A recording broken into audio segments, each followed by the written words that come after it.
Okay, so I don't remember exactly how far into detail I went into um, about how I felt after my Mayo Clinic trip. Um, it is by sheer coincidence that after my spinal tap, um, until this past Monday, um, so for 6 days, um, I was in the most excruciating pain of my life, constantly. However, I was able to walk without problems, and I've not been able to do that in a very long time. The only problems I had were going upstairs and hills, um, and that was just because of muscle weakness from where I had to use assistance for walking. Um, and then, of course, the tachycardia. Um, but other than that, I didn't have any problems with walking. I was able to walk without my cane, move around freely, any which way I needed to. And even though, like I said, I was in the most excruciating pain I've ever been in my entire life, primarily in my back, um, it was um, it was worth it.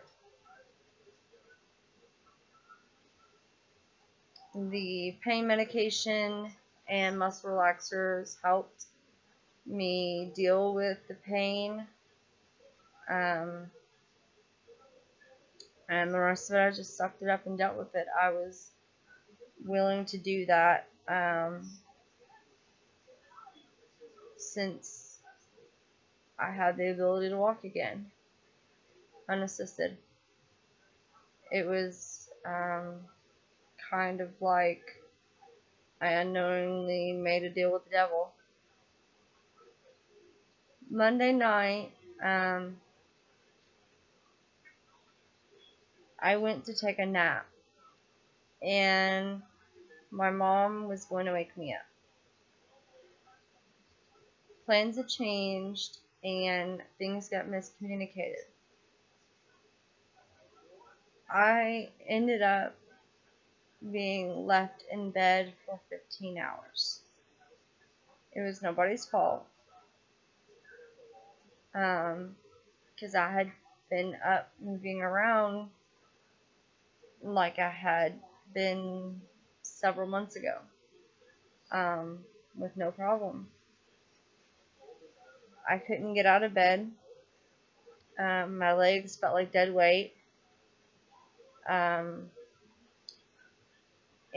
I knew somebody was here with me, even though Andrew had left for work, but I didn't know who. And I've been going through bouts of hoarseness for some reason, and I couldn't yell out to see who is here with me. And sometimes when it's my sister Megan, she sleeps with her earphones in. So she probably wouldn't have heard me anyways. Finally, Andrew came home, and luckily he kissed me, and it woke me up, and I said, help me. And he said, what's wrong? And I said, I haven't had my meds for 2 doses in a row. I haven't been able to get out of bed. I need to go to the bathroom. Please help me. So he helped me get up and go to the bathroom. My lower back was hurting so bad I couldn't hardly use my legs. I could move my legs, but I couldn't bear weight on them, if that makes any sense.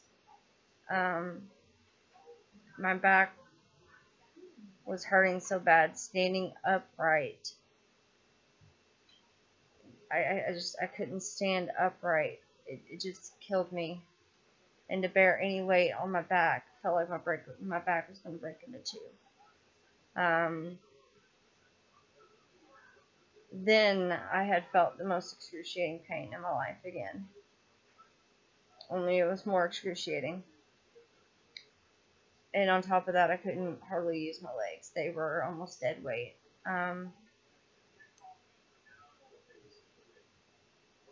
So he helped me to the recliner, which is where I previously had stayed.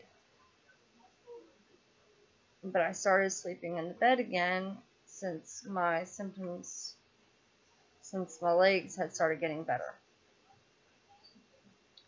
And because I was only supposed to be taking a nap, I figured it'd be okay for me to sleep in the bed.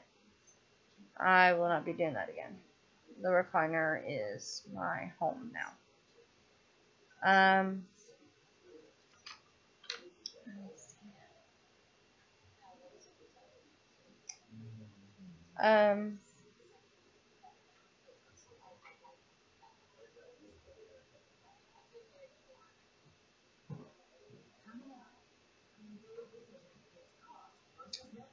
So yeah, past couple of days it's been progressive.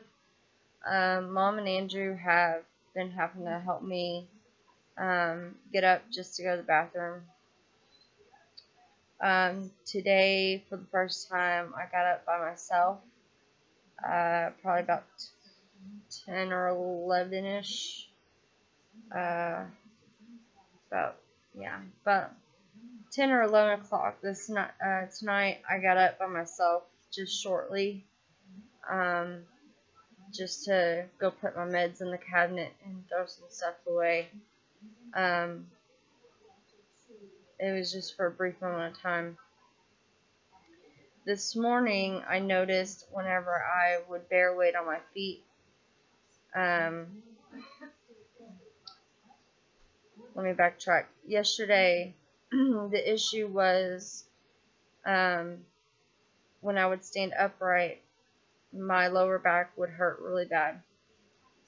And when I say hurt really bad, that doesn't even begin to explain it. I don't have the words to explain it, so we're just going to use the words hurt really bad, okay? It literally feels like somebody was trying to rip my spine out of my hips. That's the only, just rip me apart right there out of my lower back. That's the only way I can explain it.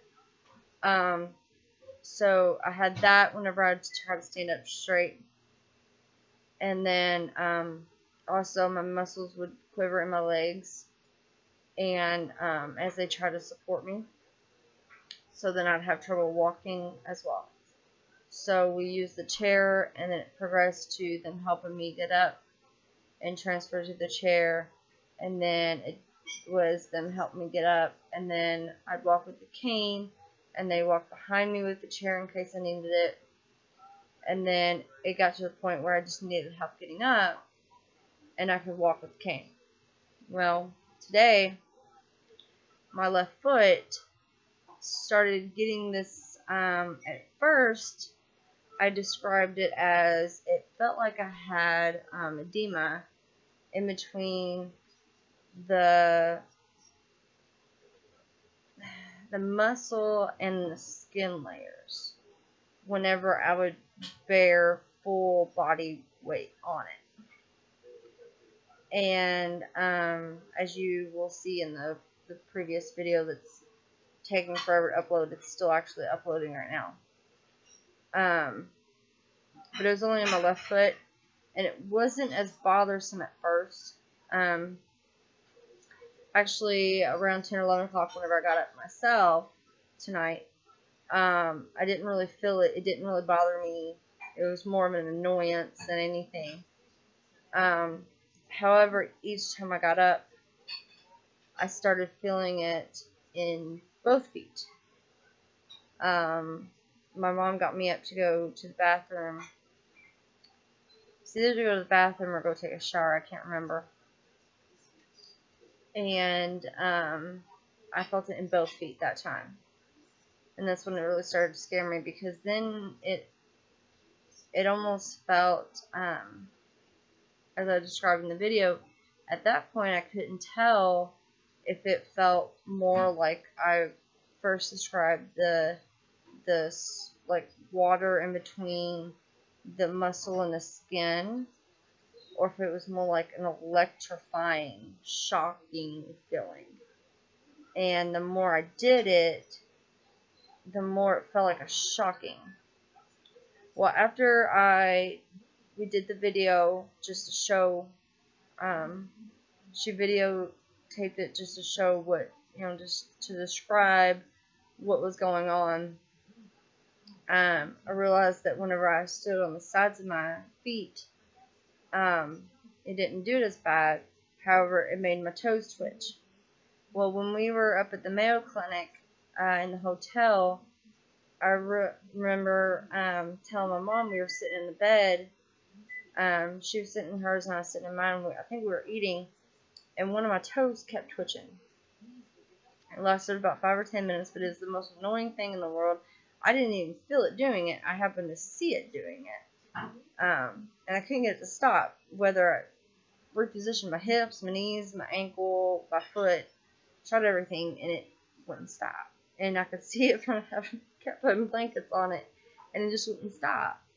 Eventually it did, but I couldn't do anything to make it stop. And it's just my big toe twitching. I don't know what caused it.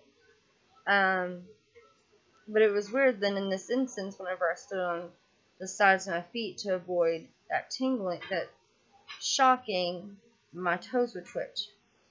And in the video, you'll see it doesn't do it right at first. It does it a few minutes after. Or a few seconds after I'm on the sides of my toes. Or on the sides of my feet. After a minute, it started to hurt my back to stand on the sides of my feet like that. So we had to come up with a different way to get me to the shower. With both of my feet feeling like that, there was no way I was going to be able to walk all the way in there like that. Because my back, it was just hurting my back too bad. So she was going to get the chair. So, however, once she was getting the chair, I was kind of playing around with my feet trying to figure out pressure points and such. And I realized when I stand up on my heels, it didn't do it. And then when I rocked my foot forward onto the balls of my foot into my toes, it did it. And then as soon as I sprung back onto my heels, it stopped. So as long as I walked on my heels, that was fine. So it was anytime I put pressure on the balls of my foot, if this was my foot, here's my heel, here's my arch, and here's the balls of my foot, and here's my toes. Anytime I put pressure from here up, it would make a shocking sensation all the way through my foot.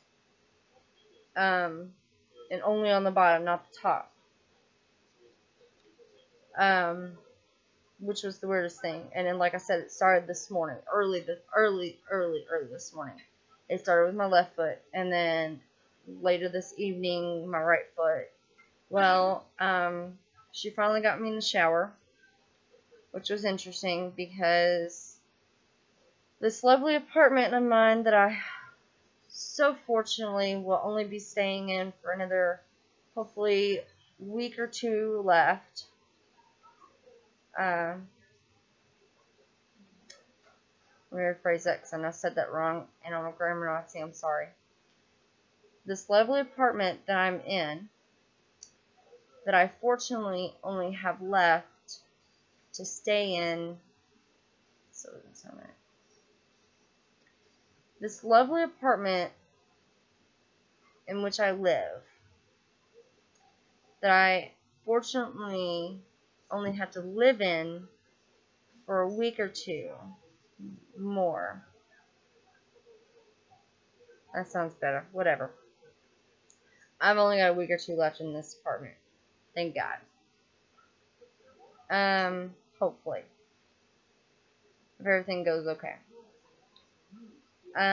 It's got electrical problems. And a couple months ago, we had a problem where the AC and the dryer went out. They're on the same breaker thing. Well, they kept saying our dryer was messed up. Well, if our dryer was messed up, then your air conditioner was messed up. Because you fixed the air conditioner, but our dryer was messed up. And our dryer was brand new. Well, they came back out and fixed a few things, and ta-da, the dryer works again.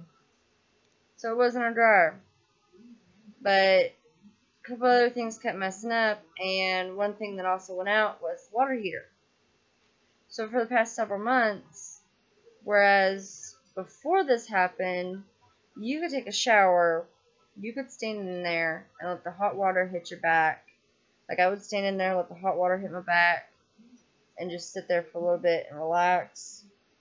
Wash my hair, wash my face, wash my body, shave my underarms, shave my legs, rinse off, condition my hair, rinse off, and then I could sit there and relax for a little bit longer and everything. And I could take a 25-30 minute shower if I wanted to. I normally take a 10-minute shower, but if I gotta shave my legs, it's gonna take 25 minutes. I mean, you could take as long as shower as you needed to, and then somebody could come right in behind you and take another 20-minute shower, and there'd still be hot water for somebody to do dishes afterwards. Now you can't even take a 10-minute shower. So I tried to get in there and be as quick as I could, and ended up taking a cold shower, which I was afraid of because that'll start muscle spasms, which it did. So, yeah. Luckily, it's just my upper back right now. But it was very interesting. So, yeah, that's what I'm dealing with right now. So I got a call from the Mayo Clinic. Switching subjects here. That's my symptoms since the Mayo Clinic.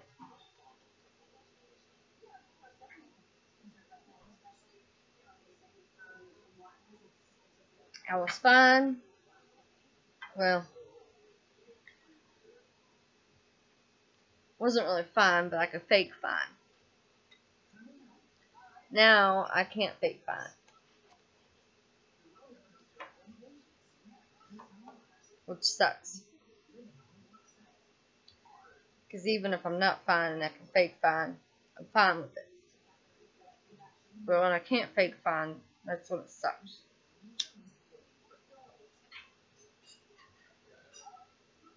So, I get a call from the Mayo Clinic today. And it was an area code from Minnesota. I was apprehensive whether to answer it. Because I knew it was either the hotel or Mayo Clinic. Either one could have been a bad phone call. Luckily, I decided to answer it. It was the nurse from I won't pronounce her name right unless I look at it. It starts with a CH, and I can never remember it. And I'm sorry, because she was one of the best doctors there, and she was the only one that listened to me. The rheumatologist that I saw while I was at the Mayo Clinic, she actually listened to me and actually took correct notes and actually knew what boundaries were, for one, while talking to me.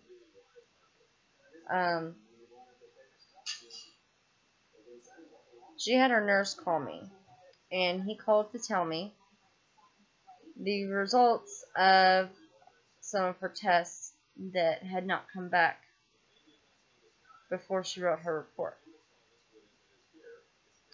And this is what was found. I'm going to turn my TV down because I just realized how loud it was. So I'm sorry about that if that's been an issue so far. So he tells me that he says the MRI of my lower spine showed a tumor, but not in my spine.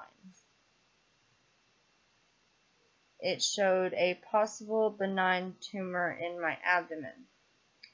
Now, anybody who knows me knows that since I was about 20 years old, I've had a problem with the right side of my mid-abdomen for quite some time.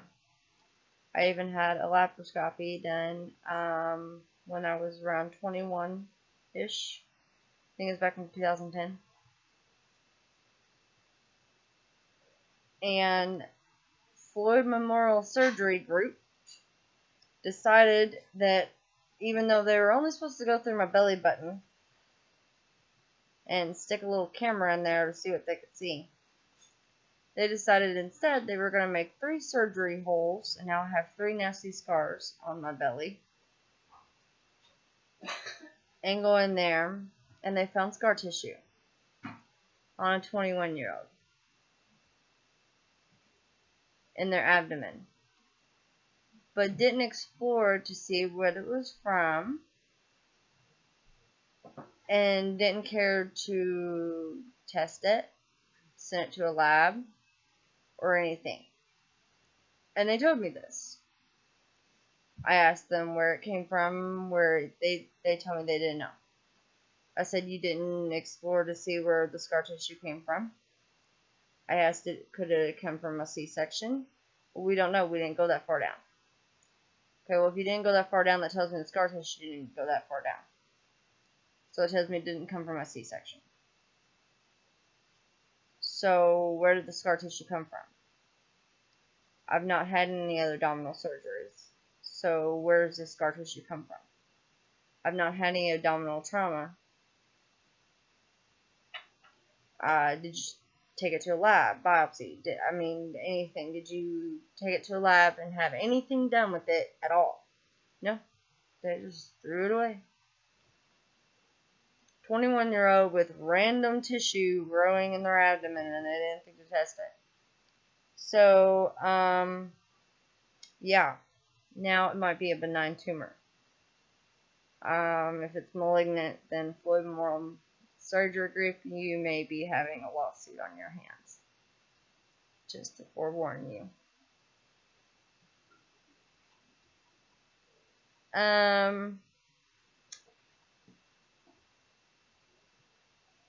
Then he also explains to me that even though in December, when I went to the endocrinologist and had the, it's called an ACTH skin test or something like that. I'm sure I got the letters wrong. You can correct me if you want to. To measure my cortisol, and that came back perfectly normal. My cortisol is low. And that this rheumatologist was saying that that could explain all my symptoms. Well, low cortisol is a main contributing factor of aldosterone syndrome, which is one of the top 5 diseases that I wanted to rule out that I thought I had. And when I went to the endocrinologist and had this tested, and the cortisol was normal, I ruled out endocrinology and ruled out aldosterone syndrome. I really thought that's what it was because it matched every symptom, everything. Now this rheumatologist is telling me that this disease is back in the play, which opens up a whole new world to me, because now I'm wondering what other things have been ruled out that could be rolled back in.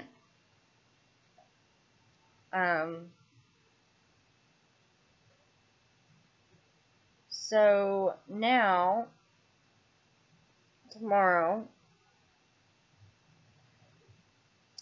I have to, and I mentioned to this nurse, because he said that he had scheduled me an appointment with the endocrinologist there at the Mayo Clinic for the 13th, and I said, There's no way I can make it back up there. I live in Indiana, and I had to borrow almost $1,200 for the trip. And I said, that's not counting my out-of-pocket expenses. I said, that's just barely covering what I borrowed. I said, and not to mention, I'm going to be calling somebody to try to take the neurologist's medical license. Because I was very mistreated. Actually, I was not treated. And he was like, oh dear, I'm sorry. And he was actually very helpful. He said, he gave me the number and the name of the department to call for that. They actually have, it's called the patient experience department. And he said that there is a nurse that I'll talk to, and they'll work with me on everything. So we will be in negotiations about how to settle that issue tomorrow. And for legal reasons, I am no longer going to discuss what I'm going to speak to them about, just in case this does get to a legal point. But things will be dealt with, because his report on me was totally bogus. My 9-year-old could have wrote a better report on me, and getting him to write one sentence is like pulling a dragon's tooth. So, yeah. Anyways, tomorrow I've got to call the Mayo Clinic and talk to them. And then I've got to call the rheumatologist at U of L and confirm my appointment. And ask for them to send me paperwork, because since everybody was so convinced that Mayo Clinic was going to fix me, I threw away my paperwork for the rheumatologist at U of L, thinking, oh, I'm not going to need them. The Mayo Clinic's going to fix me. Yeah, no, Mayo Clinic's not going to fix you. Don't go to the Mayo Clinic thinking that, because they're not. You may get lucky and they might find what's wrong with you, but don't put all your chickens in the frickin' basket. Then I've got to call the endocrinologist at U of L, because I guarantee you, if I call the endocrinologist here at New Albany and tell them that my cortisol is low, they're going to think I'm freaking nuts, and they're not going to see me. Everybody else here, all the doctors in New Albany already think I'm nuts. So, and half the Louisville's and half doctors in Louisville think I'm nuts. So, yeah, I can't go back to the Jocelyn Center for one, because it'll probably take them months to get me back in, and by then my cortisol level will probably be normal, and then I'll really look nuts. And then I've got to call an oncologist and have this tumor, or whatever the hell it is, biopsied. So that just sounds like fun. Meanwhile, I still have a golf ball sized cyst on my fucking brain. But let's just ignore that.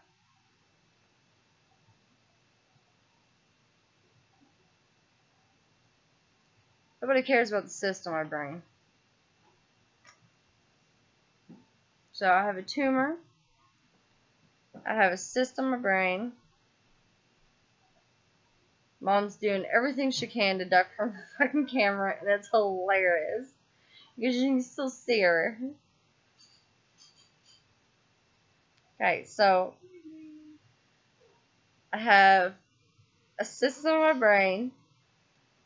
I have a tumor in my abdomen. I have really fucked up lab results that change whenever they fucking feel like it. and some that stay consistent but are abnormal and nobody seems to fucking care, like the cyst on my brain. And I'm in excruciating pain, even more so than usual.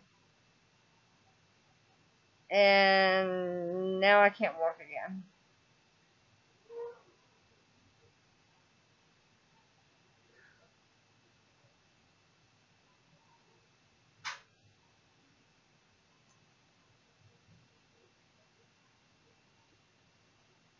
But I'm crazy. It's all in my head. It's just for me being depressed. It's just because I'm a 27-year-old female. And me being depressed. And my medication that I take for the symptoms are causing the symptoms. Right? Because I took medication for a brain cyst. And I took medication for abdominal tumor. And I took medication for bottom of your feet neuropathy.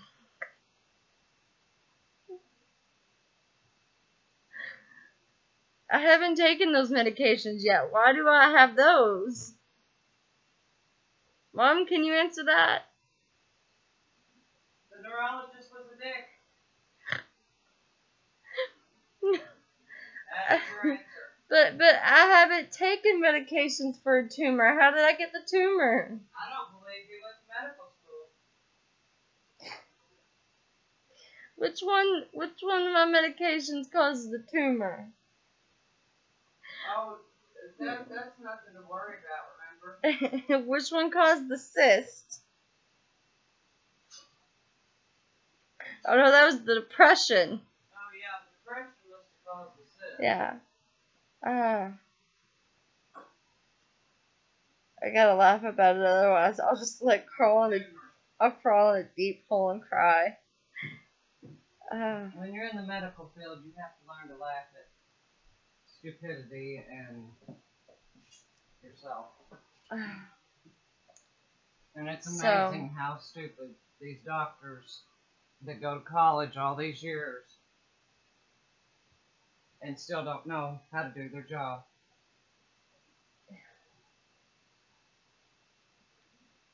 Evidently, they didn't take that class that the nurses take for personal relationships. They must have taken a couple sick days. Yeah. 3 months worth. That's how long I had that class. And I'm just a nurse.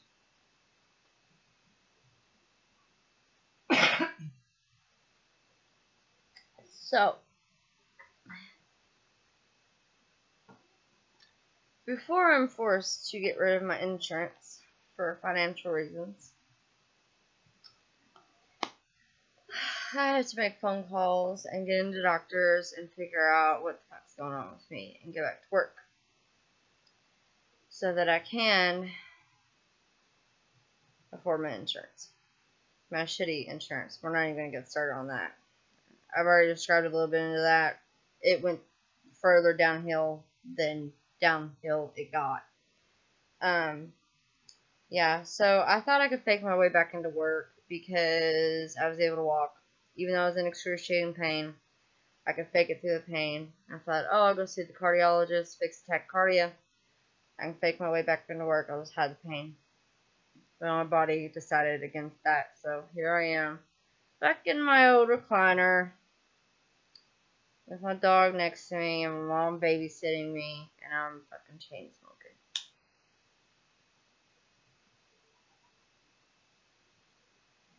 And it is 2:33 in the morning, so I am going to bed now that I finally had a shower,